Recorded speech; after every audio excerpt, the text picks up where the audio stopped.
Hello friends, welcome back to cinema secrets. இன்னைக்கு இந்த வீடியோவில் நான் பேச போகிறது சமீபத்தில் பயங்கர பரபரப்பாக போயிட்டு இருக்கிற இந்த சுச்சி லீக்ஸ் பார்ட் 2.0 அப்படின்ற ஒரு வெர்ஷன் ஆரம்பிச்சிருக்காங்க. பார்த்தீங்களா, இந்த வெர்ஷனில் வந்து அவங்க ஏகப்பட்ட நடிகர்களை போட்டு கொடுத்துட்டு இருக்கிறாங்க. இதுக்கு முக்கியமான காரணம் என்ன, சுச்சி வந்து ஏன் இப்படி எல்லாம் பண்ணிட்டு இருக்காங்க அப்படின்றதுக்கு பின்னணி ஒரு மேட்ரு இருக்குது. இவங்க ஏன் இந்த மாதிரி பண்ணிட்டு இருக்காங்க, இதுக்கு முக்கியமான காரணம் என்ன, இவங்களை இந்த அளவுக்கு தள்ளினது யாரு, இந்த மாதிரி ஒரு பாதாள குழியில் தள்ளினது யாரு, இந்த விஷயத்துல எந்தெந்த நடிகர்கள்லாம் இப்ப புதுசா மாட்டிருக்கிறாங்க. புதுசாலாம் மாட்டல, அப்ப மாட்டினவங்க தான். அப்ப போதையில இருக்கும்போது ஒரு சில பேரை சொல்லிட்டு ஒரு சில பேரை சொல்லாம விட்டுட்டாங்க இல்லையா, அவங்க எல்லாம் யாருன்றதை பத்தி இப்ப இந்த வீடியோல நம்ம பேசுவோம். இது மட்டும் இல்லாம இந்த வீடியோ வந்து சுச்சி அவர்களை விமர்சிக்கும் வீடியோன்னு கேட்டீங்கன்னா கண்டிப்பா கிடையாது. இவங்க ஏன் இந்த மாதிரி ஒரு இக்கட்டான சூழ்நிலையில மாட்டிக்கிட்டாங்க, இவங்க இந்த அளவுக்கு பாதாள குழியில் தள்ளினது யாரு, இவங்க இந்த மாதிரி ஒருத்தரையா போட்டு கொடுக்கறதுக்கான காரணம் என்ன அப்படின்றது நம்மளுக்கே தெரியல. பைல்வான் ரங்கநாதன் அவர்கள் இந்த மாதிரி பேசுறாரு அப்படின்னா அதுக்கு பின்னணியில கொஞ்சம் அமௌண்ட் டப்பு வந்துட்டு இருக்குது. அதனால அவர் வந்து புட்டு வச்சிட்டு இருக்காரு. ரெண்டாவது, அவர் திரையுலகத்தில் இருந்த ஸ்டேட்டஸ் வேற. பட் இவங்க வந்து ஒரு பெரிய செலிபிரிட்டியா இருந்தவங்களே இந்த மாதிரி பேசுறாங்க அப்படின்றதுக்கு ஒரு உண்மையான காரணம் இருக்குது. அது என்ன காரணம் அப்படின்றத போட்டு உடைக்கிறது தான் இந்த வீடியோ. அது மட்டும் இல்லாம இது மற்றவர்களை குறை சொல்லும் வீடியோவா நீங்க எடுத்துக்கவே வேணாம். இது வந்து ஒரு அவேர்னஸ் வீடியோ தான். ஏன்பா இதுல என்னப்பா நீ அவேர்னஸ் கிரியேட் பண்ண போற அப்படின்ற மாதிரி நிறைய பேர் வந்து நான் போட்ட இந்த மாதிரியான வீடியோக்கள் எல்லாம் வந்து கமெண்ட்ல கழுவி ஊத்துறீங்க. அவங்க எல்லாருக்கும் ஒரு விளக்கத்தை இந்த வீடியோவோட எண்டில் நான் கொடுக்க போறேன். அதனால இப்ப நேரம் கடத்தாம சுஜி அவர்கள் ஏன் இப்படி கண்டினியூஸா பண்ணிட்டு இருக்காங்க, எந்தெந்த நடிகர்கள்லாம் இன்னும் மாட்டிக்கிட்டே இருக்கிறாங்க அப்படின்றத பத்தி தெளிவா பேசுவோம். வாங்க வீடியோல போவோம். சரிங்க, இப்ப முதலாவதா சுசித்ரா அவர்கள் யார் அப்படின்றத பத்தி நம்ம பேசிடுவோம். ஏன்னா இப்ப இவங்கள பத்தி, இவங்களோட பூர்வீகத்தை பத்தி நான் பேசி முடிக்கும் போது கண்டிப்பா உங்களுக்கு ஒரு புரிதல் ஏற்படும். இவங்க ஏன் இந்த மாதிரிலாம் பேசுறாங்க, இதுக்கு இதுதான் காரணமா அப்படின்றது ஃபர்ஸ்ட் நம்மளுக்கு தெரியணும்ல. சும்மாவே மொட்டையா யூடியூப்ல ஒருத்தங்க கதறி கூவிட்டு இருக்கிறாங்க, இவங்க எல்லா நடிகர்களையும் போட்டு கொடுத்துட்டு இருக்காங்க, இதுக்கு யாராவது காசு கொடுக்குறாங்களா இப்படின்ற மாதிரிலாம் அவங்களை எதிர்த்து ஒரு சில வீடியோக்கள் வருது. ஆதரவா பெருசா இந்த வீடியோ வரது இல்ல. இந்த வீடியோ அவங்களுக்கு ஆதரவு தெரிவிக்கும் வீடியோவா கூட இருக்கலாம் அப்படின்றது என்னோட ஒரு கருத்து. சரி, இப்போ சுசித்ரா யாரு, இவங்களோட முழு பேர் என்னன்னா சுசித்ரா ராமதுரை அப்படின்றாங்க. கேரளால திருவனந்தபுரத்துல பிறந்து திருவனந்தபுரத்திலேயே மேக்ஸ் இவானியூஸ் காலேஜ் அப்படின்ற ஒரு காலேஜ்ல பிஎஸ்சி முடிச்சதுக்கு அப்புறம் மேல் படிப்புக்காக கோயம்புத்தூர்ல இருக்கிற பிஎஸ்சி இன்ஸ்டிடியூட் ஆஃப் மேனேஜ்மெண்ட்ல வந்து ஜாயின் பண்ணவங்க தான் சுசித்ரா அவர்கள். இந்த மாதிரி அவங்களோட ஆரம்ப கட்டத்திலே அவங்களுக்கு படிப்பு ஆர்வம் எந்த அளவுக்கு பெருசா இருந்ததோ அதே மாதிரி மியூசிக் மேல அவங்களுக்கு ஒரு பெரிய ஆர்வம் இருந்திருக்குதுங்க. அதனாலதான் கோயம்புத்தூர்ல பிஎஸ்சியில வந்து ஜாயின் பண்ண உடனே அங்க இருக்கிற ஒரு மியூசிக் பேண்ட்ல ஜாயின் பண்ணி அப்பவே அவங்க இசை பயணத்தை அவங்க ஆரம்பிச்சிட்டாங்க. இந்த காலேஜ் முடிச்சதுக்கு அப்புறமா ரேடியோ மிர்ச்சி அப்படின்ற ஒரு ரேடியோல வந்து ஆர்ஜேவா ஜாயின் பண்ணாங்க. ஜாயின் பண்ண கொஞ்ச நாள்லயே ஆர்ஜே சுச்சி அப்படின்ற அளவுக்கு தமிழ்நாடு ஃபுல்லா ஃபேமஸ் ஆயிட்டாங்க அம்மனி. ஏன்னா அவங்களோட வாய்ஸ் வந்து அந்த அளவுக்கு போல்டா இருக்கும், இவங்க பேசுற கண்டென்ட் எல்லாம் தரமா இருக்கும் இல்லைங்களா. அதனால இவங்களோட வாய்ஸுக்கே தனி ஒரு ஃபேன் பேஸ் கிரியேட் ஆயிடுச்சுன்னா நம்ப முடியுமா அந்த காலகட்டத்தில். இது மட்டும் இல்லாம இவங்க ஆர்ஜேவா நிறுத்திக்கிட்டாங்களா அப்படின்னு கேட்டீங்கன்னா இல்லங்க, இவங்களோட கெரியர்ல ஏகப்பட்ட ப்ரொஃபைல்ஸையும் இவங்க டச் பண்ணியிருக்காங்க. உதாரணத்துக்கு வாய்ஸ் ஆர்டிஸ்டா இருந்திருக்கிறாங்க, அதுக்கப்புறம் ஒரு பாடகியாவும் மாறி இருக்கிறாங்க. இதையும் தாண்டி இவங்க பாடின பாட்டெல்லாம் செம இட்டுங்க. அதாவது மே மாசம் 98 அப்படின்ற ஒரு பாட்டு ஜேஜேல செம்மையா இருக்கும் அந்த பாட்டு. இந்த பாட்டு இவங்க தான் பாடினாங்க. அதுக்கப்புறம் உயிரின் உயிரே, காக்க படத்துல உயிரின் உயிரே, இந்த மாதிரி பாடல்கள். அதுக்கப்புறம் என்ன ஆசை மைதிலியே, எம்மாடி ஆத்தாடி, இந்த மாதிரி இவங்க பாடுறதெல்லாம் ரொம்ப ஒரு குத்துப்பாட்டு, செம போல்டான சாங்கு. எல்லாமே பெரிய ஹிட்டு. எல்லா கம்போசருக்கும் ரொம்ப ஃபேவரட்டான ஒரு சிங்கரா மாறுறாங்க. நடிகை சுசித்ரா அவர்கள் நடிகையா பாடகி தானா, பாடகியாவும் வச்சுக்கோங்க, நடிகையாவும் வச்சுக்கோங்களேன். இந்த மாதிரி இவங்களோட கெரியர் ஏறு முகத்துல போயிட்டு இருக்கும் போதுதான் நடுவுல வந்தது ஒரு ஆப்பு. அந்த ஆப்பின் பெயர் தான் நடிகர் கார்த்திக் குமார் அப்படின்ற மாதிரி நான் சொல்லலைங்க, அவங்களே பல பேட்டியில சொல்லியிருக்காங்க. என்னன்னு பாத்தீங்கன்னா இவங்களுக்கு ஆரம்பத்துல கார்த்திக் குமார் மேல ஒரு காதல்லாம் எதுவுமே கிடையாது. எனக்கு ஒருத்தர் மூலியமா அவர் தெரிய வந்தாரு. அப்போ அவர்கிட்ட பழகிட்டு இருக்கும் போது அவரோட காதல் விருப்பத்தை என்கிட்ட தெரிவிச்சாரு. நான் உங்களை கல்யாணம் பண்ணிக்கலாம் நினைக்கிறேன், உங்களை நான் லவ் பண்றேன் அப்படின்னு அலைப்பாயுதே ஸ்டைல்ல ப்ரப்போஸ் பண்ணிருக்கிறாரு. ஆனா சுசித்ரா அவர்களுக்கு ஆரம்பத்துல விருப்பமே கிடையாதான். ஏங்க, நான் வந்து என்னோட வேலையை பார்த்துட்டு இருக்கிறேன், நீங்க ஒரு நல்ல நண்பரா இருக்கிறீங்க, இதோட நிறுத்திப்போம் அப்படின்னு சொன்னதுக்கு அவர் விடவே இல்லையா. இருந்தாலும் சுசித்ரா அவர்களோட வீட்டுல இவரை பத்தி பேசும்போது என்ன கேட்டிருக்காங்க, தம்பி நீ என்ன பண்ற, என் பொண்ணை கல்யாணம் பண்ணிக்கணும்னு நினைக்கிறேன், நீ என்ன பண்ற அப்படின்னதுக்கு நான் இவான் அப்படின்ற மாதிரி ஒரு தியேட்டர் குரூப் வச்சிருக்கிறேன், இதுதான் என்னோட மெயின் வருமானம், இதையும் தாண்டி அப்பப்போ ஒரு சில படங்கள்லாம் நான் பண்ணிட்டு இருக்கேன், அதனால இதுதாங்க வருமானம் அப்படின்ற மாதிரி சொன்னதுக்கு ஃபர்ஸ்ட் அவங்க வீட்லயும் ஒத்துக்கலையா, அவனுக்கு நிரந்தர வருமானம்னு ஒண்ணு இல்லவே இல்லை, என் பொண்ணு வந்து இப்ப நல்லா சம்பாரிச்சு படிச்சு கொஞ்சம் டெவலப் ஆயிட்டு இருக்கா, விட்டுறேன் அப்படின்ற மாதிரி சொன்னதுக்கு கார்த்திக் குமார் வேற ஒரு வேலை பார்த்துருக்காரு. என்னன்னா நம்ம சுச்சியை உஷார் பண்றதுக்கு பதிலா அவங்க அம்மா அப்பா உஷார் பண்ணிடும் அப்படின்னு சொல்லி அவங்க அம்மா அப்பா கிட்ட பயங்கர நெருக்கமாயிருக்காரு. அதுக்கப்புறம் அவங்க கிட்ட நல்ல பையன் பேர் வாங்கியிருக்காரு. இப்படி வாங்கி கஷ்டப்பட்டு உயிரை கொடுத்து சுசித்ரா அவர்களை கல்யாணம் பண்ணியிருக்காரு. 2005வது வருஷம் அப்படின்ற மாதிரி சொல்லப்படுது. அன்னில இருந்து இவங்களுக்கு பிரச்சனை பெரிய லெவல்ல ஆரம்பிச்சிருக்கு அப்படின்ற மாதிரி சுசித்ரா அவர்களே சொல்றாங்க. ஏன்னா ஆரம்பத்துல வந்து எல்லாமே நல்லா போயிட்டு இருந்தது. இருந்தாலும் இவரோட பிஹேவியர்ல நிறைய சேஞ்சஸை நான் காலப்போக்கில் பார்த்தேங்க. அதாவது கல்யாணம் ஆன புதுசுல ஒரு வருஷம் ரொம்ப நல்லா இருந்தது. இதுக்கப்புறம் காலப்போக்கில் இவர் பார்த்தீங்கன்னா வீட்லயே இருக்க மாட்டாரு. அப்பப்போ பாய் ஃப்ரெண்ட்ஸோட சுத்துவாரு. நீங்க பொண்ணுங்களோட சுத்தினா கூட எங்களுக்கு டவுட் வரும், சரி ஏதோ ஒரு புரிதனம் பண்ணுகிறான்னு. ஆனா பசங்களோட சுத்தும் போது ஆரம்பத்துல எனக்கு டவுட்டே வரல. எப்ப பாரு தனுஷ் வீட்டுக்கு போறேன், செல்வராகவன் வீட்டுக்கு போறேன், அங்க போறேன் இங்க போறேன்னு கிளம்பி போயிடுவாரு. அங்க போய் பார்த்தா அங்கெல்லாம் இருக்கவே மாட்டாரு. அது மட்டும் இல்லாம இவருக்கு வந்து நிறைய பாய் ஃப்ரெண்ட்ஸ் தான் அதிகம். சரி ஓகே நல்ல பையனாகிறானே அப்படின்ற மாதிரி நான் போனேன். ஆனா எங்களுக்குள்ள ஒரு இன்டிமசியே இல்லவே இல்லை. ஏன்னா எங்களுக்குள்ள ஒரு தாம்பத்தியம் அப்படின்றது ப்ராப்பராகவே இல்லை. என் கூட அட்டாச்மெண்ட்லேயே அவர் இருக்க மாட்டாரு. அப்பப்போ நான் ஸ்கிரிப்ட் டிஸ்கஷன் போறேன் அப்படி இப்படின்னு கிளம்பி போயிடுவாரு. வாரத்துல ஒரு நாள் 2 நாள் தான் வீட்டுல இருப்பாரு. இந்த மாதிரி போக போக எனக்கு ஒரு டவுட் வந்தது, இவர் யார் ஏன் இப்படி எல்லாம் பண்ணிட்டு இருக்கிறாரு? கல்யாணம் ஆன புதுசுல இருந்து ஒன்னாவே இல்லையே, எல்லாமே ஃபேக்காவே நடக்குது, ரிலேஷன்ஷிப்பே ஃபேக்கா நடக்குது. அது மட்டும் இல்லாம நான் சிங்கரா இருக்கும் போது எனக்கு தமிழ் சினிமால ஒரு சில சிங்கர்ஸ் மற்றும் மியூசிக் டைரக்டர்ஸ் தான் எனக்கு அறிமுகத்துல இருந்தாங்க. இவரு கூட பழகினதுக்கு அப்புறம் தான் ஏகப்பட்ட நடிகர்களோட அறிமுகம் கிடைச்சது. அது மட்டும் இல்லாம இந்த ரேவ் பார்ட்டின்னு சொல்லக்கூடிய பார்ட்டிகளை என்ன கூட்டிட்டு போக ஆரம்பிச்சாரு. ஆனா எனக்கு பேசிக்கா இந்த ஸ்மோக்கிங் மற்றும் ட்ரிங்கிங் லைட்டா பிடிக்குங்க. ஆனா இந்த கொக்கைன் கலாச்சாரத்துக்குள்ள நான் வரவே இல்லை. ஆனா இந்த கொக்கைன் கலாச்சாரம்ன்றது அந்த காலகட்டத்தில இருந்து இந்த காலம் வரைக்கும் தமிழ் சினிமால பயங்கரமா போய் நிக்குது. அதுவும் இந்த ரேவ் பார்ட்டி மற்றும் நைட் பார்ட்டில அசால்ட்டா போய் நிக்குதுங்க அப்படின்ற மாதிரியும் சொல்றாங்க. சோ அந்த மாதிரி காலகட்டத்தில் கார்த்திக் குமார் என்ன பல நடிகர்கள்கிட்ட அறிமுகப்படுத்தி வச்சாரு. என்னோட இன்ஃப்ளூயன்ஸ் வந்து அவரோட வளர்ச்சிக்கு ரொம்ப தேவைப்பட்டுச்சு அப்படின்றத நான் அப்போ புரிஞ்சுக்கிட்டேன். ஆனா போற போக்குல இதெல்லாம் மாறிடும்னு கொஞ்சம் வெயிட் பண்ணி பார்க்கும்போது தான் என்னோட நண்பர் ஒரு டாக்டர் ஒருத்தங்க இருக்காங்க. அந்த டாக்டர் வந்து ஒரு நாள் இவர் தான் ஹஸ்பண்டா, இவரை பத்தி உனக்கு தெரியுமா அப்படின்ற மாதிரி என்கிட்ட சொன்னாங்க. என்ன மேட்டர்னு விசாரிக்கும் போது அவங்க சொல்றாங்க, தமிழ் சினிமால இந்த பையனை பத்தி கொஞ்சம் தப்பு தப்பா பேசுவாங்க, ஏன்னா இவன் வந்து ஒரு கே அப்படின்ற மாதிரி சொல்றாங்க. கே அப்படின்னா ஓரின சேர்க்கையாளர் அப்படின்ற மாதிரி சொன்ன உடனேதான் சுசி அவர்களுக்கு ஒரு பெரிய ஷாக்கு. என்னங்க என் ஹஸ்பண்டை பத்தி இப்படி சொல்றீங்க? என்ன காதலிச்சு தானே கல்யாணம் பண்ணினாருன்னா அதுக்கு வேற ஏதாவது காரணம் இருக்குமா? அவரோட பாப்புலாரிட்டிக்காக கூட அவர் உன்னை கல்யாணம் பண்ணிருக்கலாம். ஆனா தமிழ் சினிமாவுல அவரை பத்தி இப்படி போகுது, பட் மெடிக்கலி நம்ம கிட்ட ப்ரூஃப் கிடையாது, பல பேர் சொல்லி நான் கேள்விப்பட்டேன் அப்படின்ற மாதிரி அந்த டாக்டர் கொளுத்தி போட்டுக்கிறாங்க. இதுக்கப்புறம் தான் சுச்சி அவர்களுக்கு கொஞ்சம் கொஞ்சமா டவுட் வர ஆரம்பிக்குது. டவுட் வர ஆரம்பிச்ச உடனே இவரை கண்காணிக்கிறாங்க. இவருக்கு வந்து என்னைக்கெல்லாம் பார்ட்டி போயிட்டு சரக்குல ஃபுல் போதையில் வராரோ அப்பெல்லாம் கொஞ்சம் கொஞ்சம் இந்த கே கம்யூனிட்டியை பத்தி நிறைய பேசுவாராம். இது மட்டும் இல்லாம ரொம்பவே ஃபேமஸான ஒரு சித்தா நடிகர் ஒருத்தர் இருக்காரு. அவருக்கும் இவருக்கும் சின்ன வயசுல இருந்தே கொஞ்சம் இல்லீகலான ரிலேஷன்ஷிப்லாம் இருந்திருக்குது அப்படின்ற மாதிரி சொல்லப்படுது. இதையும் தாண்டி பாலிவுட் பாஷான்னு நம்ம ஒருத்தரை சொல்லுவோம். அவருக்கு கேர்ள் ஃப்ரெண்டு சூப் வச்சு இந்த சூப் ஆட்ல நடிகிற ஒரு கேர்ள் ஃப்ரெண்டு ஒருத்தர் இருக்கிறாரு. பாய் ஃப்ரெண்ட்னே வச்சுக்கோங்களேன். இவங்க 2 பேரும் அப்பப்போ லண்டன்ல நடக்கிற கே பார்ட்டிக்கு போவாங்களாம். அந்த பார்ட்டிக்கு நம்ம கார்த்திக் குமாரையும் கூப்பிட்டுருக்காங்க. இவரும் கூடவே அந்த பாலிவுட் பாஷாவோடையும் அந்த சூப்பு வைக்கிற அந்த ப்ரொடியூசர் கூடயும் போயிருக்கிறாரு. போய் செல்ஃபிலாம் எடுத்து அதை சுசித்ரா கிட்ட காமிச்சோன்னே சுசித்ரா உறுதியப்படுத்திட்டாங்களாம், ஓ நீ அந்த மாதிரியா, அது மட்டும் இல்லாம நீ தியேட்டர் குரூப் நடத்துற, அண்டர்வேர் எல்லாம் போட்டுட்டு என்னடா பண்றீங்க அப்படின்னா பிராக்டிஸ் பண்றோம் அப்படின்ற மாதிரி நிறைய மழுப்பி இருக்கிறாரு. இந்த மாதிரி விஷயத்தெல்லாம் நீங்க காது கொடுத்து கேட்டுருக்கிறீங்களா? கேட்கவே கேட்காதீங்க. இதெல்லாம் கேட்கக்கூடாதுன்னா தமிழ் சினிமா உள்ள வராதிங்க. அதுதான் என்னோட அட்வைஸ். இந்த மாதிரி ஒரு மட்டமான கலாச்சாரம் தமிழ் சினிமா உள்ள போயிட்டு இருக்கு. இதுல கார்த்திக் குமார் அவர்களும் ஒரு பார்ட்னரா இருக்காரு அப்படின்னு தெரிஞ்ச உடனே சுச்சி அவர்களுக்கு ஒரு பெரிய ஷாக்குங்க.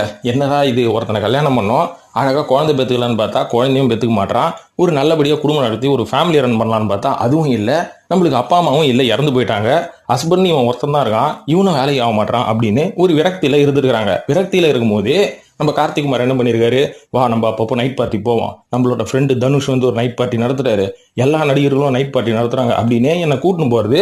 கூட்டின்னு போனது மட்டும் இல்லாம என்னை கொக்கைன் வந்து பருகு அப்படின்ற மாதிரி என்ன பயங்கரமா இன்சிஸ்ட் பண்ணுவாங்க. நான் அந்த கலாச்சாரத்துக்குள்ளே போக மாட்டேன். ஆனா அங்க என்னென்ன நடக்குது அப்படின்றது எனக்கு எல்லாமே தெரியும். ஸோ இந்த ஒரு விஷயத்த நல்லா புரிஞ்சுக்கிட்ட சுச்சி அவர்கள் என்ன பண்ணியிருக்காங்க, ஒரு காலகட்டம் வரைக்கும் வெயிட் பண்ணியிருக்கிறாங்க.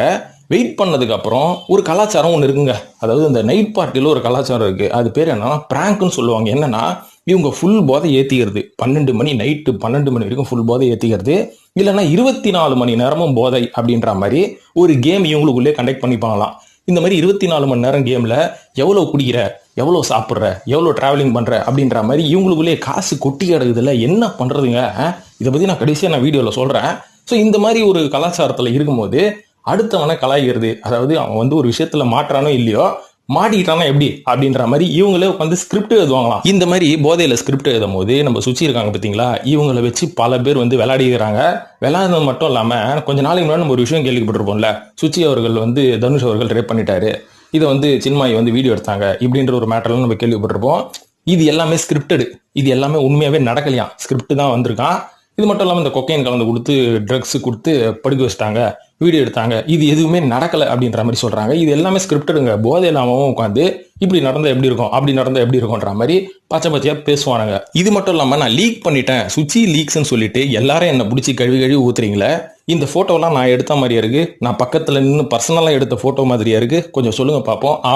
அவனோட போன்ல செல்ஃபி எடுத்துக்கிட்டது, ஃபுல் போதையில் செல்ஃபி எடுத்து இவங்க எல்லாமே ஒரு வாட்ஸ்அப் குரூப்ல உட்காந்து எல்லாத்தையும் வந்து சோஷியல் மீடியாவில் இவங்களுக்குள்ளேயே ஷேர் பண்ணி என்ஜாய் பண்ணிப்பாங்க. இந்த மாதிரியான ஒரு மட்டமான பழக்கம் கூட இவங்ககிட்ட இருக்குது. ஸோ இந்த போட்டோ எல்லாமே ஒரு குரூப்ல அப்படின்னு இருக்கும்போது தான் ஒரு காலகட்டத்தில் என்ன ஆச்சு, என்ன வந்து இந்த அளவுக்கு டிப்ரெஷன்ல தள்ளி எனக்கு பைத்தியம் பிடிக்கிற அளவுக்கு இவங்க எல்லாருமே சேர்ந்து ஒரு கட்டத்தில் என்னை கலாய்க்க ஆரம்பிச்சிட்டாங்க. அதுவும் எந்த மாதிரி கலாய்க்க ஆரம்பிச்சிட்டாங்க அப்படின்னு பார்த்தீங்கன்னா, என்னை மட்டம் தட்ட ஆரம்பிச்சிட்டாங்க. ஏன்னா எனக்கு திறமை இருக்குது, சினிமாவில் நான் ஒரு பாடகியாகவும் ஒரு வாய்ஸ் ஆர்டிஸ்டாகவும் ஒரு ஆர்ஜாவும் இருந்து இந்த அளவுக்கு நான் வளர்ந்து வந்திருக்கிறேன். ஆனா நான் வந்து பார்ட்டியில கலந்துக்கும் போது அங்க பாக்குற பல நடிகர்கள் கிட்ட கோடி கணக்கில் சொத்தும் கோடி கணக்கில் வருமானமும் இருக்குது. இவங்க எல்லாருமே பாத்தீங்கன்னா பல கோடி ரூபாய் மதிப்புள்ள கார்ல வருவாங்க, பல கோடி மதிப்புள்ள வாட்சை கட்டுவாங்க, ட்ரெஸ்ஸை போடுவாங்க. நான் ரொம்ப சிம்பிளா போய் நிற்பேன். இந்த மாதிரி நடிகர்கள்லாம் என்ன பார்ட்டியில பார்க்கும்போது என்ன ரொம்ப கலாய்ப்பாங்க. ஏன்னா நீ ரொம்ப சிம்பிளா இருக்கிற, உனக்கு வருமானம் பத்தலையா அப்படின்ற மாதிரி என்னோட ப்ரொஃபஷனையும் என்னோட பர்சனல் லைஃபையும் கலந்து என்ன பேசதான் ஒரு காலகட்டத்துக்கு அப்புறம் நீங்கெல்லாம் எப்படா சம்பாதிக்கிறீங்க, நான்லாம் ஒழுங்கா பாடி கஷ்டப்பட்டு சம்பாதிக்கிறேன், நீங்கெல்லாம் நடிச்சு மட்டும் தான் சம்பாதிக்கிறீங்களா, நீங்க எந்தெந்த வகையில சம்பாதிக்கிறீங்கன்னு எனக்கு தெரியும், உங்களோட முகத்திரையை நான் கிழிக்கிறேன் பாரு அப்படின்ற மாதிரி நான் முடிவு பண்ணி தான் ஒருத்தரை பத்தி நான் பேச ஆரம்பிச்சேனே தவிர எந்த போட்டோவையும் நான் என்னோட ட்விட்டர் பக்கத்துல நான் லீக் பண்ணல அப்படின்ற மாதிரி சொல்லியிருக்காங்க. நீங்க லீக் பண்ணாம எப்படிங்க வெளில வந்ததுன்னா அதுக்கு வேற ஒருத்தர் காரணம், அவர் என் கணவராக கூட இருக்கலாம் அப்படின்ற மாதிரி.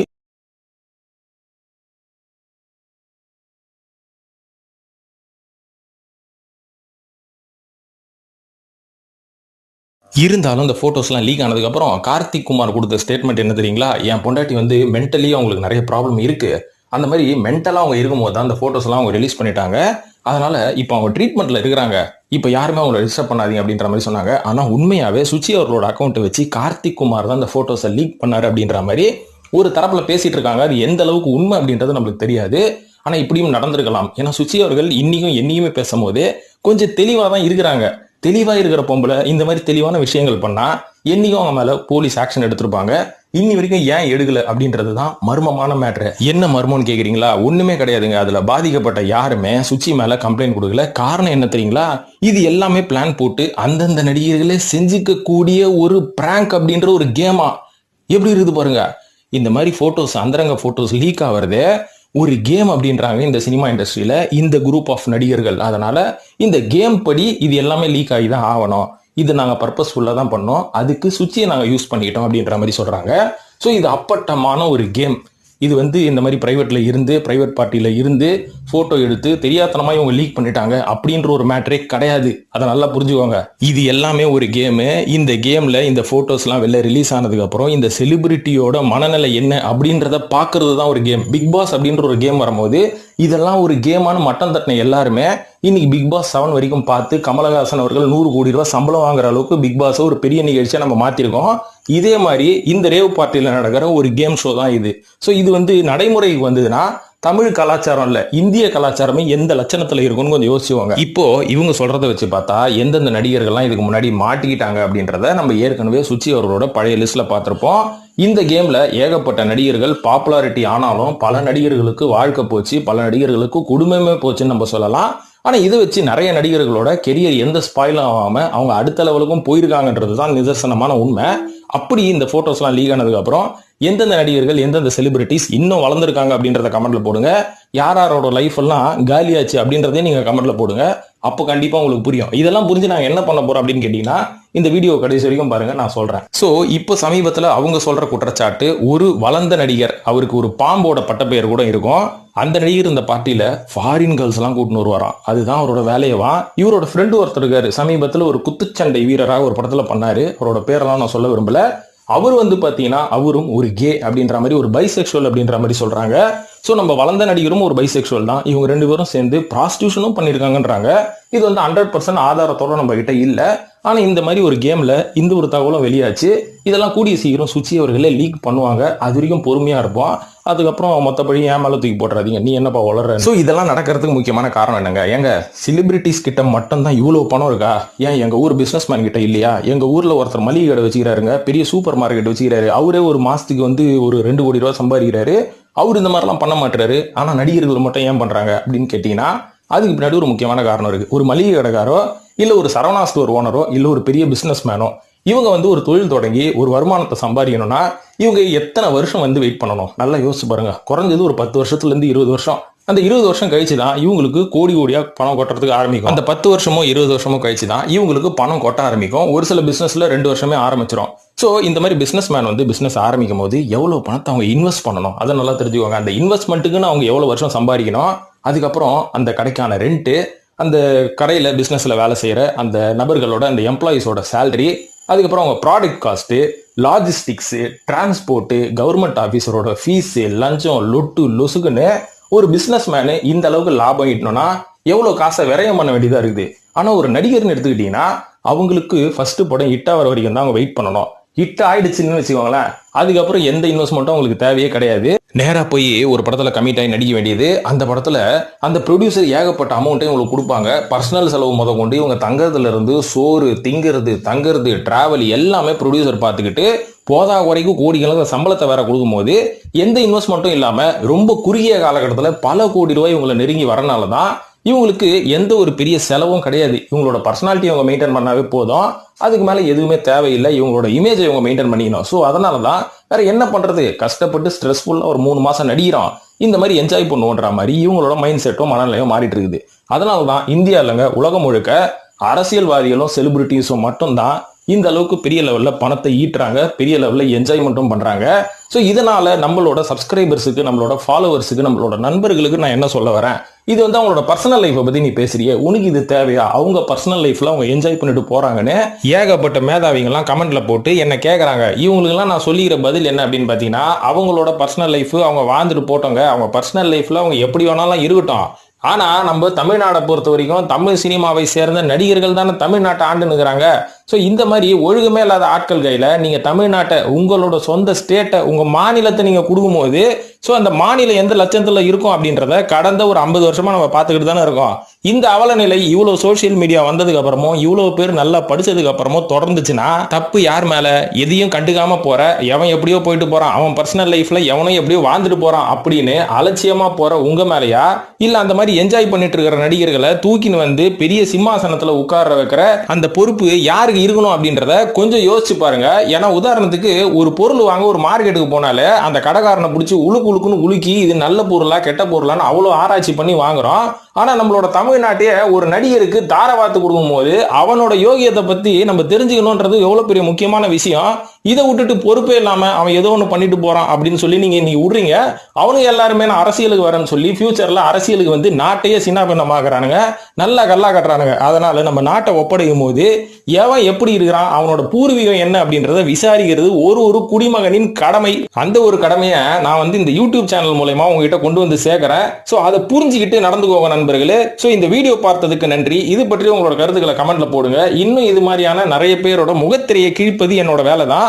அதை வந்து வருங்காலத்திலேயே நான் செஞ்சுக்கிட்டு தான் இருக்க போறேன். மற்றும் தமிழ் சினிமாவை சேர்ந்த சுவாரஸ்யமான மேட்டரையும் நம்ம பேச போறோம். வெறும் காசிப் பேசுறது நம்ம வேலை கிடையாது. தமிழ் சினிமாவில் என்னென்ன மாதிரியான பாசிட்டிவான விஷயம் இருக்கு அப்படின்றத பத்தி நிறைய ஆராய்ச்சி பண்ணிட்டு இருக்கிறேன். நிறைய நல்ல விஷயங்கள் இருக்குது. அது